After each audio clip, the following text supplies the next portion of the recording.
Mupenyu wangu vazhinji vandoda, ndivo vanoda kundiparadza, kundiwisira pasi. Mupenyu wangu vazhinji vandoda, hatizitosekana pane akanyangira. Mupenyu wangu vazhinji vandoda, anondicherera komba kuda kundifushira. Mupenyu wangu vazhinji vandoda, vandoda.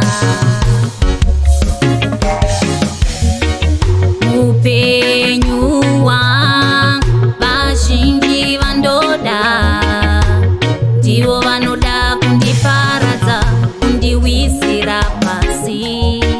Mupenyu wangu vazhinji vandoda,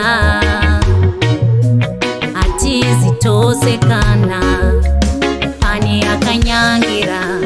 Mwari ndirongere, nokuti moyo wangu unoda, unoda, unovimba nemunhu. Mwari ndichengete, nokuti moyo wangu unoda, unoda, nakuvimba nemunhu. Asi munhu imuka anokurongera undo, anokurangana kukupangana nevamwe, anokurongera undo iwe wakamutemba, anokurangana kukupangana nevamwe.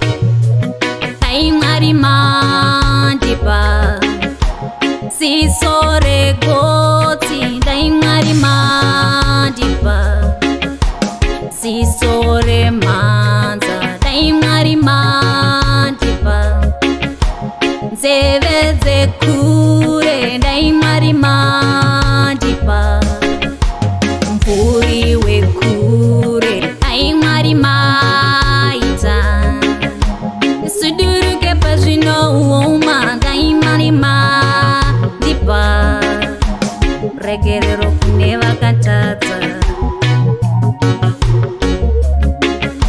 ruregerero kune vakatadza.